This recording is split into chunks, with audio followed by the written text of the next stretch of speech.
Thank you for making it all the way out here in the middle of nowhere.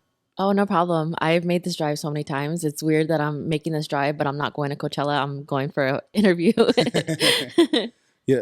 Do you go to Coachella every year? I've been going since 2014. Yeah. I think there was like 1 year I didn't go, but like 2021. But other than that, like I've been going every single year.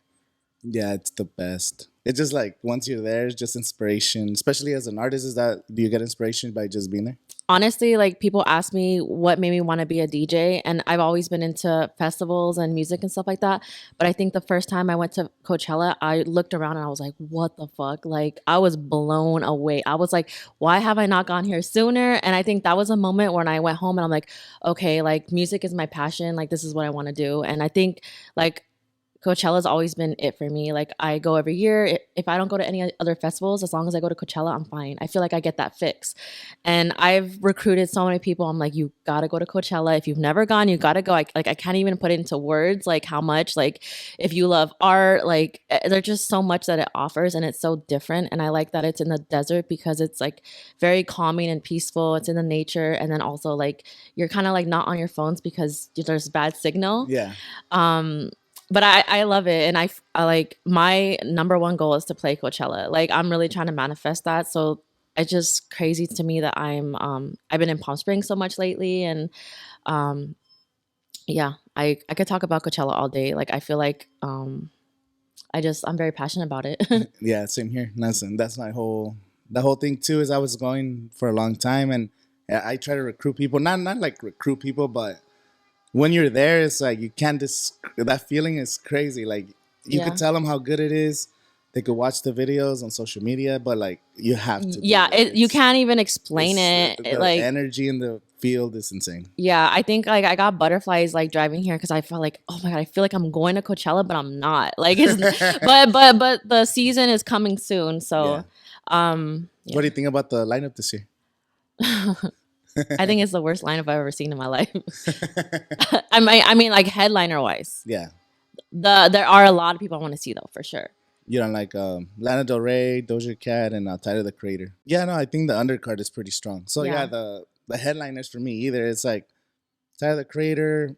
I don't really like his music. I mean, to be honest, I haven't like tried listening to him. Like, oh, I'm gonna get into him. Yeah. So for me, like all these years have gone by, I know he's dropped a bunch of albums. I never listened to any of them. Yeah. So for me, like seeing him live, it's like I don't really know his music. I'm pretty sure he's a good artist, you know. Yeah. Same with Lana Del Rey. Like I don't listen to her music, I don't listen to any of the but headliners she'll music. probably make a good show. You know, for her fans, the people that Yeah. want to see her, that's gonna be super. I'm Cool. just like, how did they come up with this lineup? Because there's so many other people that are more relevant and more poppin' right now. Like I feel like Coachella goes based off what's trending, and there's so many other people that are more trending right now that are more like relevant. I feel like I don't know, but maybe Fucking. See, we don't even care about the headliners. We forgot the topic. Nice. we were talking about the headliners. Yeah, so Tyler Creator, he just performed in December at his own festival, or in November at Camp Flogna, Dodger Stadium. Yeah. So he literally just performed 4 months ago, and then he's gonna headline Coachella. Like, so his fans already went to his festival, and then who's gonna go see him at Coachella? You know, it's not like Yeah. a must see. Yeah. Like they could have got somebody bigger, you know, even Drake or J Cole or somebody like that. They started going on tour too. Travis Scott, someone that's actually trending. Like Yeah. Exactly. and Doja Cat, I guess she is really popular, but she's still for headlining on Sunday. No, Not there absolutely because not. her No. catalog's not there. It's like some of these, like Lana Del Rey's the only one that I could say because her last time at Coachella was 2014. You know, she had a 10-year career Yeah. of like dropping albums, doing this. Yeah, maybe she deserves her shot, but like Doja Cat, Absolutely. just played 2 years I don't ago. think she's up there. And like It's not. I honestly used to be a fan of her. I know she's like a little bit different and weird, but and then I became a fan of her. But then after her last video, I was so creeped out. I was like, I can't support this. Like it's just like it's so weird. Like I can't. The demonic one. I can't if When it's she's demonic, like crawling on the walls. that's a no for me. Like I had to just unfollow her because I'm like I can't support someone that like embraces like demonic stuff and especially in their music video. And it was so intense. I'm like, how is this like this girl needs Jesus? Like like I don't know like what the purpose of that video was. I watched it and I was like, this is crazy. Like that last video. There's conspiracies about like the rituals and they have to do this for the industry and stuff, but It's just, I think it's just to get attention because they know that if you do something demonic, people are gonna write articles and Yeah. hate on you, and conservatives and Christians are gonna be like, why is this artist doing this? And it kind of works because it's all about getting attention. So as Yeah. an artist, you want to stand out somehow. Maybe it's negative or I will positive. never sell my soul to the devil to get attention or to be relevant or to like be. I would never do that. I'm so sorry. Hey, Like, you want to headline Coachella, you're gonna have to no, do do some something rituals. crazy. Yeah, I'm not down for rituals, but All right, so yeah. CC, take us back to when you started DJing. I want to hear your story. Like, when did you start, and what gave you the motivation, or why did you decide to jump into that field? So I went to college at Cal State Fullerton, and I was kind of like, I don't know what I want to major in. I switched my major so many times. I know I liked writing, so I ended up being an English major. I got a degree in that, and then during my whole college career, like as soon as I was a freshman, I was like 19. I started going to raves like a lot. I started going to EDC. I went to EDC LA. I went to like every Insomniac event basically, and then I started going to Hardfest. That was my first like um, yeah, so I went to Hardfest and then I went to Camp Flognog. I went to all these festivals and I just knew that like on the side music was always my passion and I was always like making mixtapes for like my roommates in college and I would go on LimeWire, make the CDs, make Download, a yeah. make a mixtape and like people would like fight over them and I was just really into this. It was really cool. And then I met a DJ in college and I was just kind of like asking questions and then I remember graduating after 5 years. I had a full-time job working for an insurance broker. I just did like data entry and I remember like having my first full 40-hour week after I graduated. And I was like, wait, I was so hyped to graduate and be done with college. And this is my life now. Like, I got to sit here for 40 hours a week and enter data stuff 40 hours a week. There's no windows, there's no sunlight. I'm in a cubicle all day. I was like, this cannot be my life. Like, I can't. I just can't. And I was just like, okay, well, I got to pay my bills. I'm going to keep doing it. And I was just like, on the side, I was on YouTube, like watching, like, I was on SoundCloud every day to get through it. And then I was on YouTube, trying to watch videos to like inspire myself. Like, how can I quit and get out of this? And I started getting into like manifestation and meditation Yeah, and, just watching videos. I remember I saw this video about a guy that interviewed people that had near death experiences. yeah. And it's like, okay, they almost died. And then when they woke up, they're like, man, like I should have done this way sooner, or I should have focused on what made me happy, or I should have, I should have taken that chance. And I'm like, I don't see myself doing this the rest of my life and like waiting to like paying bills and then dying. I can't. Like I'm a creative person and I don't like to be told like what to wear, how to look. Like I was getting in trouble for dress code all the time. Like Yeah. I want to express myself. I want to wear like bright colors. I want to change my hair. Like I want to do whatever. I want to have like I want to just be a creative person and express myself. So yeah, I was just trying to work up the courage to quit.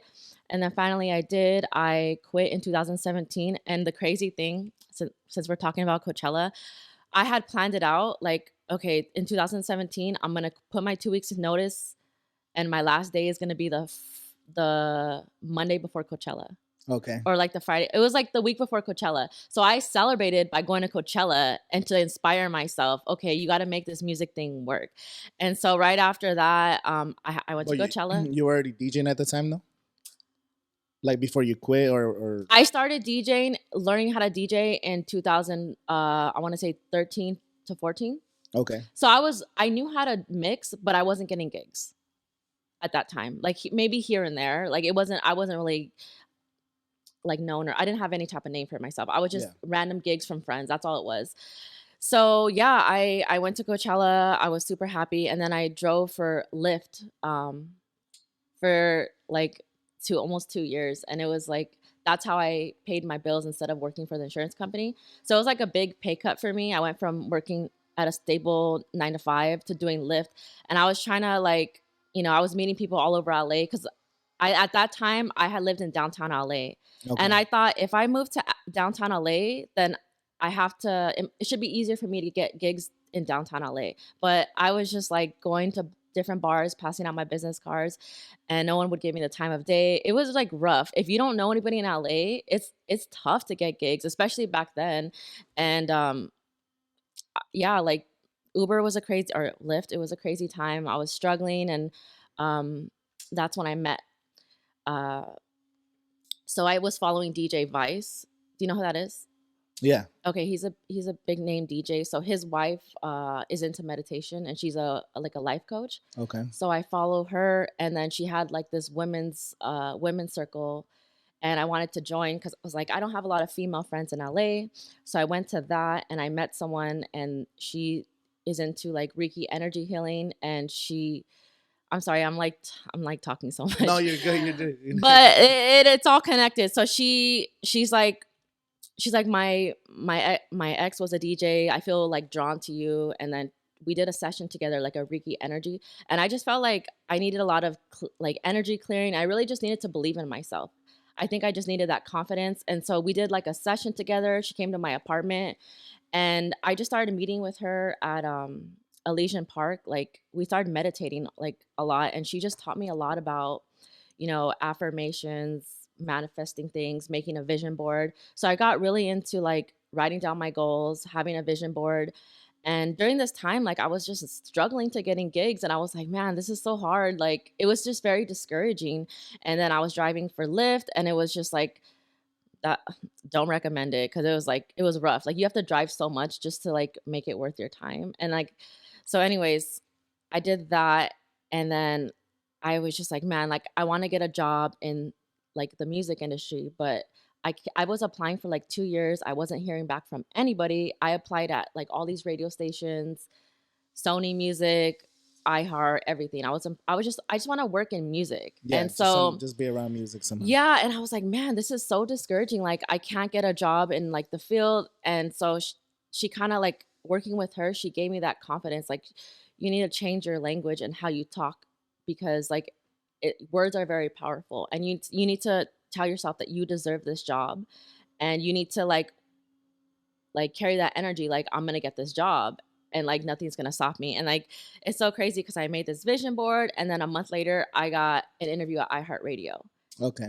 So I was like, what? This manifestation stuff is crazy. On a vision board, what do you mean a vision board? Do you actually like put up something on your wall with like Yeah. cutouts and things like that? Yeah. So How does one do a vision board? oh, okay. So I got a whiteboard from like Target, and then I printed out a bunch of images of things that I want to manifest. For example, the car I want, the house I want, the job I want. Just like I remember, it's so funny because my first vision board was like 2016 or maybe 17, and I had put like a YouTube logo on there because I wanted to start a YouTube channel. Just things like that. All my life goals, everything I wanted to do as an artist, as a DJ. I put on my vision board. I want to start traveling. Like I want to get out of state bookings. And at the time, it sounded like so crazy, like so out of reach. Oh, I want to make X amount of money. So I wrote down, this is how much I want to make as a DJ. And at the time, I'm like, that's a big number, and it's not really not. Yeah. It's really not like. So it's just crazy. Like 75% of that vision board that I had back then, I've already manifested that. That's hard. And now I want to manifest like even more things. Like You still do vision boards today?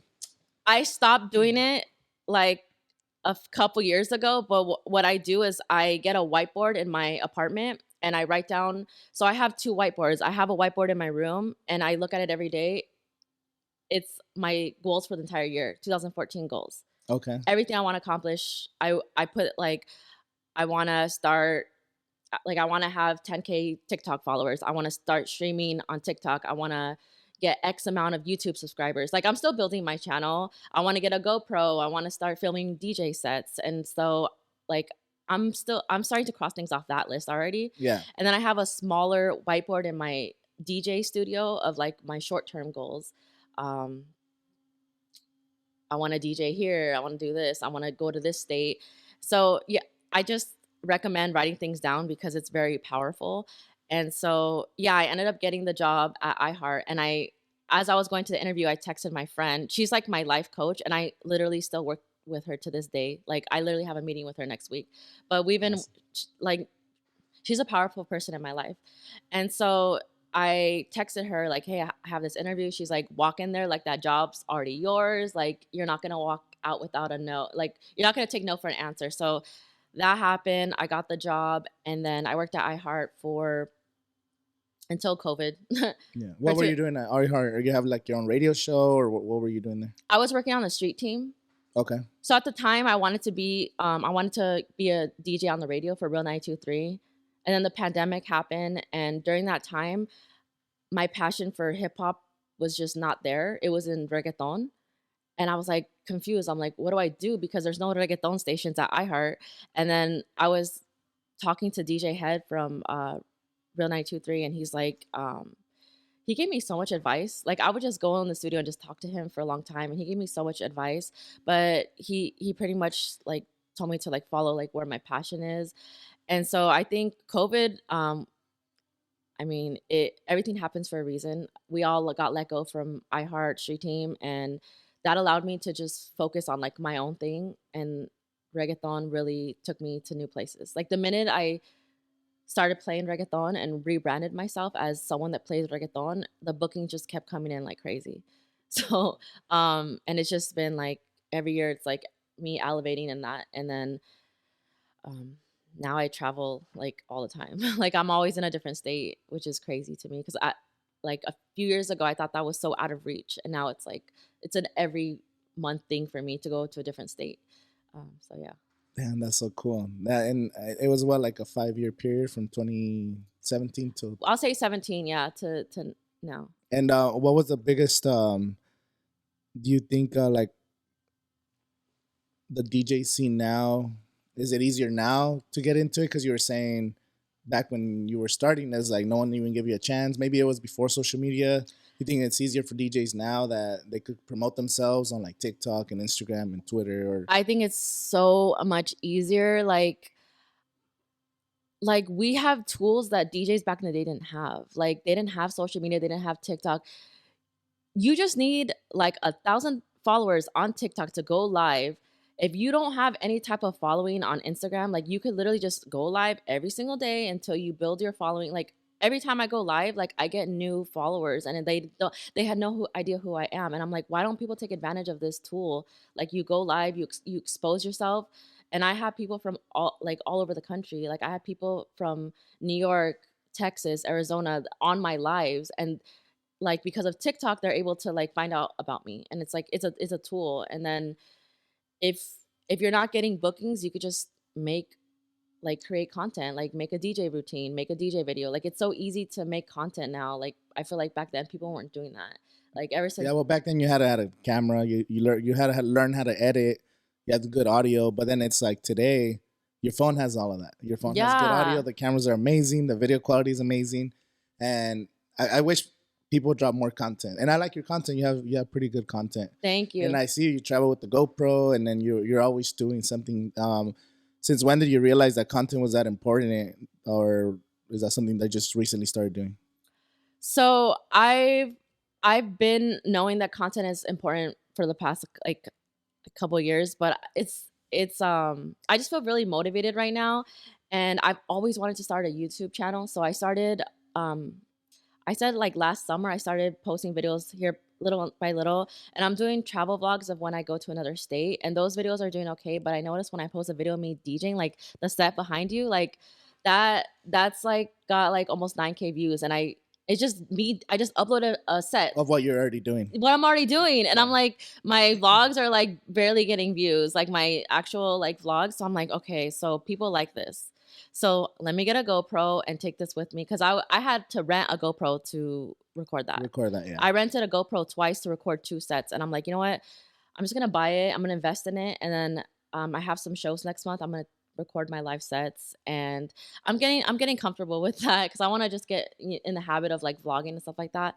Do you But you edit your own videos as well? I do. I edit my own videos. Yeah, I have to learn like everything, but eventually I do want to have someone like record my set for me.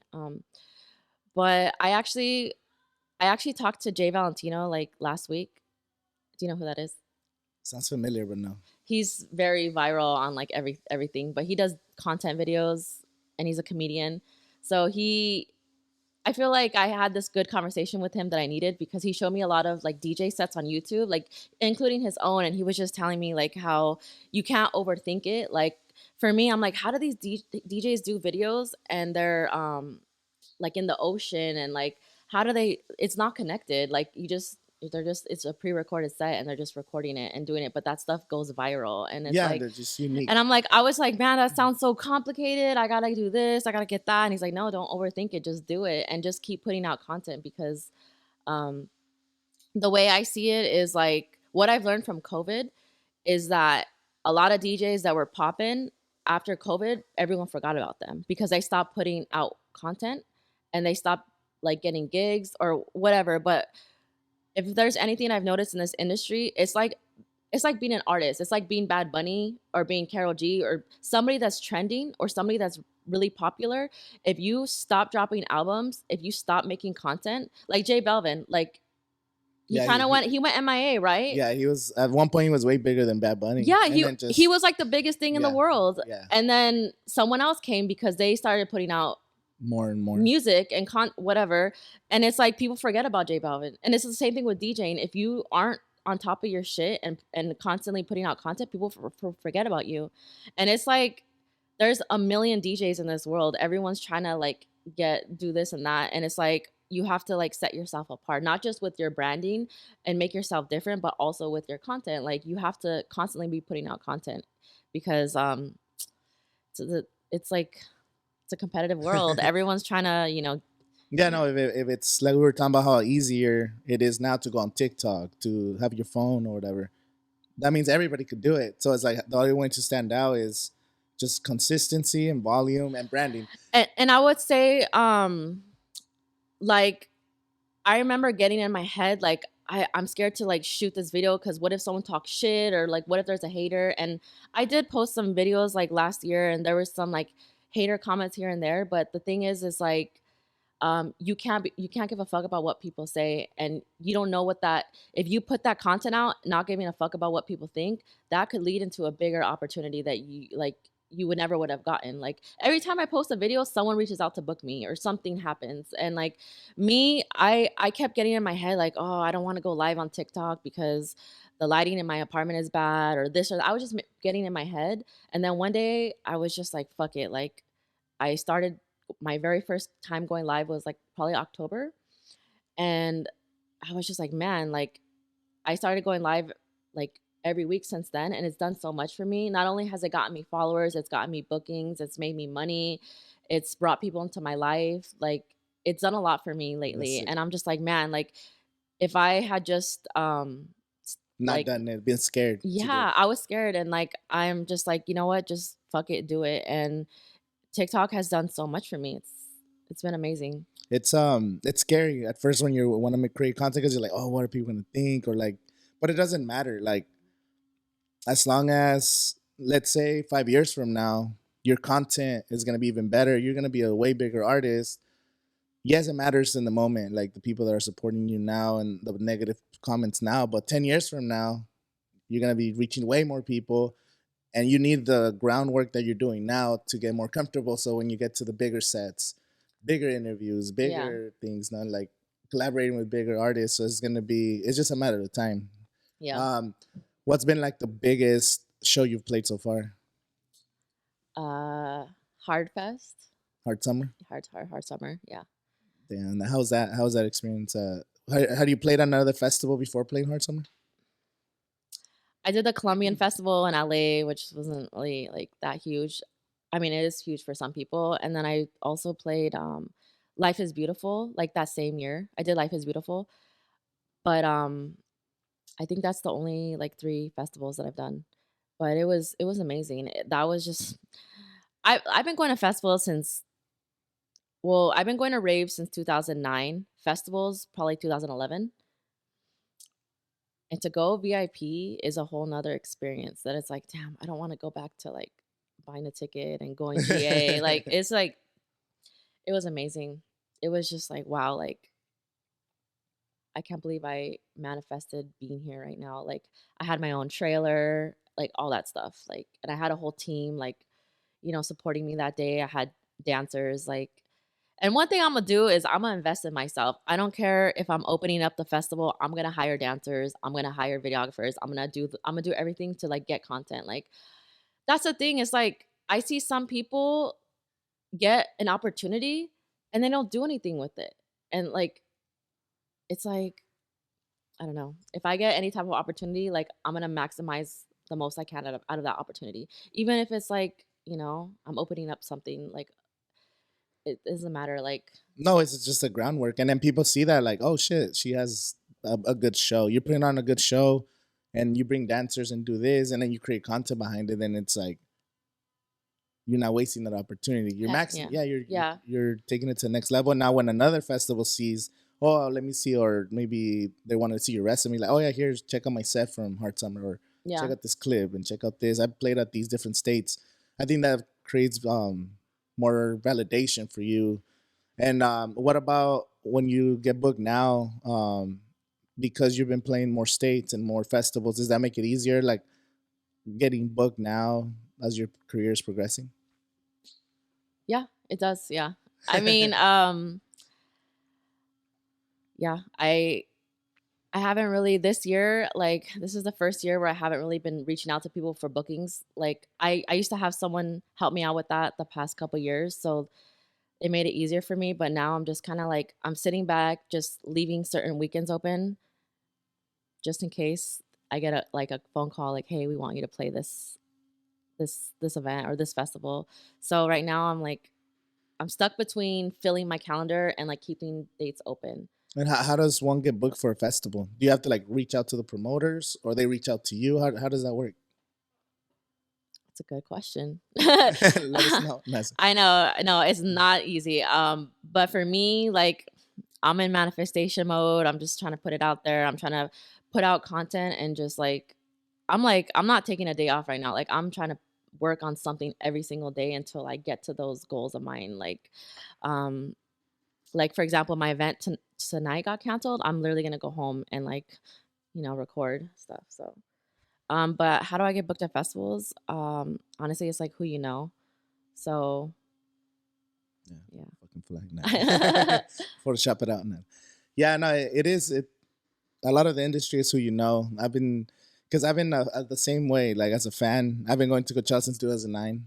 I live here, so it's always Yeah. been. And since I was 16 years old was the first time I went to Coachella, and ever since then I was like, this is crazy. Like I never even gone to music festivals before. I grew up like really Mexican, listening to Los Tigres del Norte. My parents, Yeah. I remember going to a concert of Los Tigres del Norte or Tucanes de Tijuana, like as a kid to a baile. They would take us, or there was one Laberinto, and then just I never even considered music festivals. Like bailes was that's it, banda, jaripeos, and then once I went to a festival in 2009, I was like, what the fuck? This is crazy! Like people from all over the I wonder who was world. headlining that. That year was Paul McCartney. Oh shit. I look at the old school lineups, I'm like, damn. I think okay, so I know Instagram came out like 2011. I remember like it was 2011 or 2012. I had friends that went to Coachella. I had not gone yet. Mhm. And I see on my feed a fucking Tupac hologram and I was like, "What?" Oh, Like that shit was crazy. I was like, is 2012. I was like, "What?" Like that shit looks crazy. Like how is there a Tupac hologram? Like I was tripping out. And so um actually 2014, that was like my graduation present. Because I graduated 2000. Oh yeah, it was one like my graduation. Yeah, So so that going back to what you said about investing, Dr. Dre he spent $10 million to just have that Tupac moment for like it was like 7 minutes of Tupac. $10 million to have the hologram show, and then it was crazy because then they had like they made it like a performance. Like Tupac was talking to Snoop Dogg. He's like, "What's up, Snoop?" And he's like, "What's up?" Like he's all like talking to the hologram mid performance and rapping with them and shit. that's It was insane. crazy. It almost felt like when he first came out, people weren't even cheering. It was like shock. People are like, "What the fuck is And happening right imagine now?" you're on drugs. I'd be like, am I Like like this hallucinating right is on now? stage Like, right now. Like it was crazy, and that was 2012.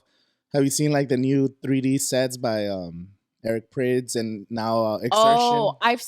You no see the only on Exertion social no, sets? No. only on social media, but I'm just like, damn, like, The technology is getting crazier. So now yeah. it's like these people are having 3D like imagery, and the stages are getting bigger, the sound, the visuals. I think it's the music industry is just getting crazier. So It's getting it's fun. crazier, It's yeah. cool. Like when I went in 2014, I saw like Janae Aiko, and I was a fan of her, and then I'm already enjoying the set, and then Drake pops out, and I was like, "Are you kidding me?" Like people are just popping up, like it's all good. And then I walked by. It was like I think it was like Pharrell's set, and he had that whole 2000s throwback, Busta Yeah, Rhymes, and I'm like a big 2000s like throwback type of person. I was just like, "What is this place?" Like I was like, "Wow, this is that's what's crazy." cool about Coachella. Is just you get so many guests, like A-list guest performers. Yeah, It's I remember I was watching.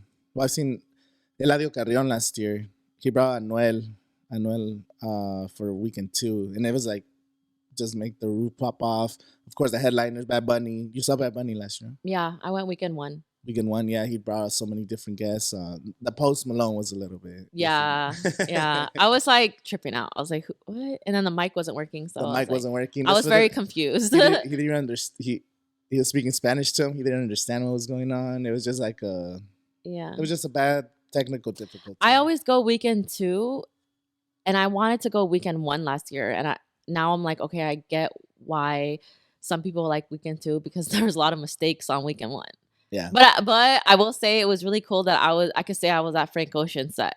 Because I know that's like a once in a lifetime opportunity, and I know he wasn't there the second weekend, even though that was the weirdest experience ever. Like, yeah, it was like a weird performance. Like he was there, but he wasn't really performing, and then it was like it was delayed. yeah, It was a mess. I'm not a huge Frank Ocean fan, but to hear a couple of the songs, it sounded cool. Like when he played White Ferrari. yeah, They didn't play a lot of his famous songs because they cut him short, and there was like a DJ set for like 20 minutes, and he was just dancing or yeah, going backstage. But yeah, that's what's cool. Is like weekend one or weekend two, you get a different experience. You get different guest performers. yeah. Maybe they brought out a guest performer weekend one, they bring somebody else weekend two. I In honestly don't know how states. people go 2 weekends in a row because 1 weekend is, like, so much. Like, I'm like, "Damn, I need some time to recover from this." Like, how do people do it twice? It's crazy. I went twice last year. That's crazy. By the sixth day, the second Sunday, I was dead already. It happens Do every you, time. like, sleep at your place and then go to Coachella? Yeah, every time. That's crazy. Yeah, nah, I drive 10 minutes home, fucking rest up. But Must be nice. so that's the way to do it. Nice. Yeah. But where my friend, he's been doing this for a long time. His mom, he lives in LA, but he drives down, Yeah. and he always gets a campsite. He stays the night at the campgrounds, and then like at 6 7 a.m. he goes home to his mom's house, showers, rests, comes back to the campsite to like pregame, then go into the festival. And you always have a spot. So that's what we're doing this year. So we have I don't know, maybe it's gonna be 4 or 5 different campsites. Yeah. And we're gonna be there, and then probably still go home after. Yeah.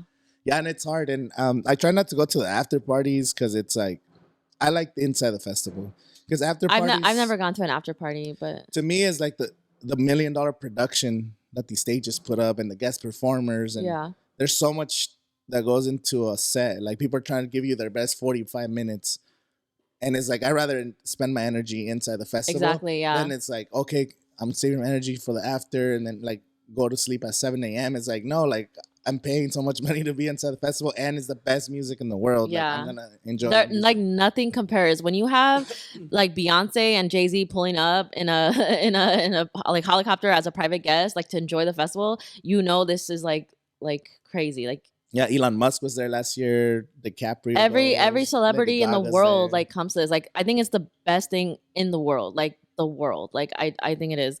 And also like their food has stepped up too. It's like they don't have like cheap festival food. They have quality like gourmet food. So they have sushi, poke bowl, um ramen, Mexican food, I pupusas. wish they bring back the garlic crab fries. Do you ever have those? Oh yeah, yeah, yeah, yeah. They haven't had those in a few years. And I was on Reddit and I saw people talking about them. I had forgotten about them, and I'm like, oh shit, that's true. And I don't know what happened to them. That was the best Oh dang. garlic crab fries. That's what Yeah, it their is. food is Yeah, A1. they have I never done it, but they have this, what do they call it, like a chef in the field or something. No, I forgot the name. But it's like it's like an add-on. If you have VIP, it's like $300, but you get like a Gordon Ramsay or some chef that feeds like a table full Yeah. of people and shit. I heard like bad things about VIP last year, like the bathroom situation and like just like a lot of negative reviews. But VIP, it's okay, but it's not like it doesn't really give you access besides I guess more food options and some more private bathrooms, but even then they get overflown. But the only thing that's worth it is the Yuma tent. Like there's a VIP entrance to the Yuma Oh, tent that saves nice. you like half the time. Yeah. Other than that, it's just less bathroom time. But it's like Yeah. VIP compared to, for example, Rolling Loud. VIP gets you to the front of the stage. Like there's a whole section just for VIPs, Oh, which is nice. cool. Nice. Coachella, it's the only way to get it is if you have an artist guest pass. That's what I'm That trying to. I'm trying to get an artist pass. Like when I did hard, like I did not walk to stages. I was on a golf cart, like oh, sick. backstage. Like I was backstage to every set I wanted to go to, and it was in a golf cart, and I didn't have to walk. I was like, dude, and like I was wondering why my shoes were in great condition. Like I had bought these shoes for that day, and I'm like, they're like in great condition. My feet don't hurt. Of course, I haven't been walking. I've been like on a golf cart, and then if I got hot, my trailer had AC in it, and I could just relax and go to my private bathroom. And then it was just like, man, like, can I do this like every time I go to a festival? But yeah, that was motivation for me. Like I really want to do more festivals. That's pretty much where I want to take my career is like festivals. No, that's the I want to best. do like Insomniac events, EDC, Coachella. I know Coachella's Golden Voice, but It's Hard Summer in Insomnia? Or no? yes, Oh, no. yes. Well, I mean, you already played one of their events. You just start sending emails, connecting with people. What's been your favorite set that you've ever seen? That you're like, that was the best artist I've ever seen, or the best set in your time? What do you think? Beyonce. Beyonce. That was oh my god. Like I can't even like put into words. I was just like I'm already a big Beyonce fan, and I just her work ethic is so crazy, and the detail like, and then to watch her Coachella set, like she changed her nail polish in the middle of her set. Like, how do you do that? And like, who does that? And why do you do like that's just a small detail? And she just changed outfits. She did so much, and then like bringing out Destiny's Child, it Yeah. was just crazy. Like that was for me like one of the craziest Coachella's like experience ever. Like I was just like, wow, The band and I everything can't too. yeah, the everything. It was like an orchestra, it was a play, it was a story. Then she ended it with Destiny's Child reunion. It was so epic. I was just like, dude, like if you're not here, like what the fuck? Like this is crazy. And then the documentary on Netflix, like I love watching that for inspiration. Like just how much work she Yeah, put she into worked it. the whole year because so she was scheduled to perform in 2017, but then she ended up being pregnant, and Yeah. then she had to like, oh shit, well we're gonna have to delay her. So they announced her a year early, so people for Coachella 2018 they knew Beyonce was headlining. Then she fucking prepped. Then the documentary they show how much work that she was just grinding to make sure that it was the best performance she It could give. was. It was literally And the best performance of all time. And I know I had I wanted to go to Coachella the first time she was scheduled to go there. I got tickets and then they canceled her because of her pregnancy and I was really sad. And then yeah, they replaced her with Lady Gaga. yeah. And I'm not really like a Lady Gaga What do fan. you think of her performance? I liked it. She was good. Honestly, I didn't watch it. You didn't watch I it? think I went to DJ Snake instead or Oh, somebody. somebody else, yeah. I just wasn't a fan at the time. I did watch her documentary later because I like watching artist documentaries.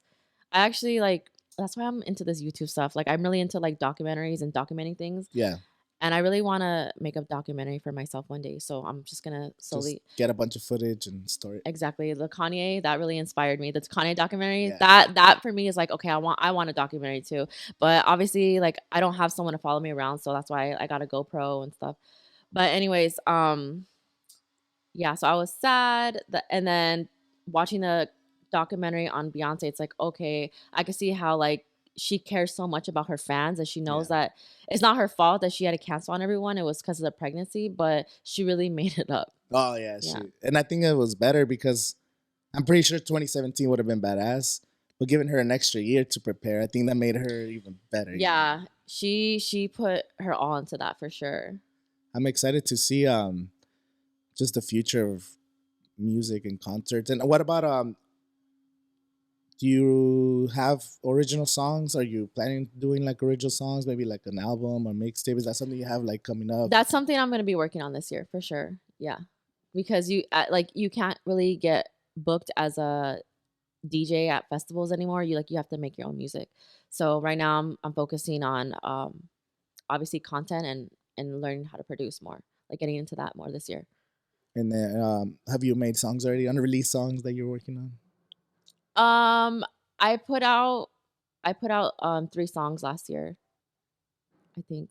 Yeah. So, but um, at the moment, no, I'm still like That's the next step for it's the sure. next step for sure. No, I think that's one thing I've seen because I've been so I do a lot of research when it comes to music. So I cover Coachella and other music festivals on my YouTube channel, Hmm. and I love going to concerts. It's either concerts or festivals, but I'd rather go to festivals because it's a I don't concert is cool, but I it's don't go to not. concerts honestly. I only went like the last concert I went to was like the Bad Bunny Oh, you SoFi. went to? I went to How that. was that?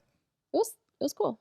It was really cool, but it wasn't like I thought that was better than his Coachella set, to be honest. Yeah, But I'm not really a concert person. Like I, first of all, I don't have weekends off, so it's hard for me to go to a concert. But with Coachella, that's the only time of the year that I'm willing to clear the weekend yeah, to go because it inspires me. I come back so inspired every and time. you get to meet some cool people too. It's just Yeah, like I met so many different people from all over the world. It's just like I have some friends from France, Ireland, that's Canada, like crazy. just people that I met at Coachella or people that watch my videos and we just connect and shit. So, yeah, Coachella's just the best. But yeah, no, for sure. I think releasing original songs because then you never know. Like then people can start making videos with your song and Yeah, helps you. The more you put out into the world, into the algorithms, into the ether, yeah. the more energy, then your own brand grows. Yeah, so there's like different levels of DJing. Like there's people that like to play in a bar and they're comfortable with that. Some people like playing in like mid-sized clubs, then bigger clubs, then Vegas style clubs, then so I want to be the type of DJ that like people buy tickets to come see my show because they want to see me. Like right now like about if I DJ for like Gasolina Party, I mean, some people are coming for me, but when I go out of state, but they're also there for the brand. Hmm. They're for the event. But I want to get to a point where like I can tour for myself. Like Yeah. people are coming to buy my tickets to my show and I could like sell that out. So in order for me to do that, I have to make my own music. So that's like the goal this year. It's just like transitioning. I feel like I'm like transitioning right now, like trying to step away from like bars and Well, clubs. even content too. So music and content will get people to want to go see you. So Yeah. you build your brand. You're like, oh, I'm gonna be in the city too. Also, I've been experimenting with like making mashups too. Okay. I'm like an affiliate for BPM, so I get like whatever songs that are like new for that week. I'll try to do a mashup of that song. So that's also something I've been working on as well. And it keeps you fresh with like new stuff now. You're Yeah, always like trying new stuff. yeah. And what about how's your experience playing for Gasolina? Playing for like a brand like that. How's your experience? How long have you been doing it for them? I would say like um, 2.5 years, 2.5 years. maybe 3. It's been a journey of me like growing from like opening to middle to headlining to going on tour and doing the whole show by myself, and them believing that I could do the entire city by myself. And the first time I did it was by accident. Like the person that was supposed to, because they would have people go in pairs, like one person DJs while the other person hypes up the crowd. Okay. And I had a show in DC where someone was supposed to join me and their flight got canceled. And I was like not prepared to do the whole show by myself, but I had no choice. Yeah. And it was one of those moments where you just got to step up and do it. So I had to like be the MC, the hype woman, DJ, and I'm doing content all at the same time. And now that's like a regular thing that I do. But it's been cool. It's also given me more like more people are getting to know me. Like I go to different states and like if I go to DC, there's a lot of people that already know who I am and they come out for me and it's helped me to grow my brand as well and just experiencing new cities like Nashville. I went to Nashville for Gasolina Party. That was amazing. Like never thought I'd go to Nashville. Just like think like going to cities that I never dreamed I'd go to ever. So yeah. What advice would you recommend somebody starting right now if they were like, hey, they reach out to you. They're like, I want to, how do I even get started? I have people Um, reach out to me all the time and um I've also taught a lot of people how to DJ a lot. yeah. That it was it started off with me like being in a situation where I needed I needed to like pay my rent, and I was like, I got a couple students and I taught them how to DJ, and they're actually pursuing it. And now I'm just like, okay, I feel like I'm good at teaching people how to DJ. Like I have a structure, but I would say putting yourself out there, not being afraid to put yourself out there. Like if you don't have any type of following, just start making content, start putting yourself out there, and just like working on your craft and branding yourself. There's like a lot of things to being a DJ. It's like you got to market yourself, you got to brand yourself, you got to invest in yourself. And like I said, if people don't know who you are, like you have just get your phone and start recording stuff. It's like Yeah, and what about working with others? Do you ever collaborate with other content creators, DJs to create content, or you just kind of documenting your journey right now? I'm kind of just documenting my journey right now. Yeah. You ever thought about reaching out to? Oh, because you said you met somebody that gave you some good advice, but I feel like collaborations too, they help you grow because then you're exposed to a whole new audience. Let's say you do some kind of content with even someone who's not even in a DJ or you Yeah. know, especially you live in LA right now. Yeah. Yeah, you're I've there. been living in LA since like 2013. Yeah, actually, definitely hit up. There's all the influencers are there. So even like mid-size doesn't have to be the biggest influencers, but just see other people making content. That's not technically DJ content, but then you cross promote into their Yeah. audience, and they might know you, and then Yeah. I think that'd be pretty cool. Yeah. So I've go live on myself, but actually yesterday I was in the hotel and I did a battle with somebody for the first time. You know what that is on TikTok? Is it when like people like split screen people like I Yeah, don't know yeah. how does that work? Or is So it basically like someone goes live and then I go live and they request to go to live join? together, and then you click I don't even know what you click, but you get into a battle, and it's like whoever gets the most likes wins, and whoever and people start sending you gifts. But to me that was like my first time pretty much collabing on a live, and it gave me I was like, "Oh, this is cool. Like I want to try this out." But so yeah, like I want to get into just try new things, I guess. Yeah, those I've seen some people they make a lot of money doing those versus things Yeah, that's crazy. or get or what do DJs do like a back to back fucking I've seen people battle DJ wise too. one song at a time type of thing. Yeah. Oh, that'd be sick. But right now, like I haven't been into that because when I go live on myself, it like I feel like I'm vibing with people, and I like vibing with people. Like it's like I start off playing one genre and I end up in some crazy ass genre just by us vibing, and I'm playing for them. So it's always fun. Do you love before we wrap up? Where can people find you on social media? Where can people keep up with your content? Everything is I am CC Love on everything. I have Instagram, Twitter, TikTok, Facebook, YouTube, Mixcloud, SoundCloud. I am CC Love. Awesome. Well, thank you so much for your time. Thank you for coming out here. I know hopefully it's not as good as coming to Coachella, next time you coming to India, but It was cool. It's like I don't know. It's just like a different energy out here. I don't know what it is, but I love it. it's the desert energy. It's So yeah. yeah. Now, but thank you so much, and yeah, we'll continue. Hopefully, next time we have you on, you're getting to bigger heights, and we'll Yes. definitely be seeing you next time you come around. So make sure you guys follow her. Make sure you guys check out her YouTube channel as well, and thank you for coming. Subscribe. Okay. Thank you.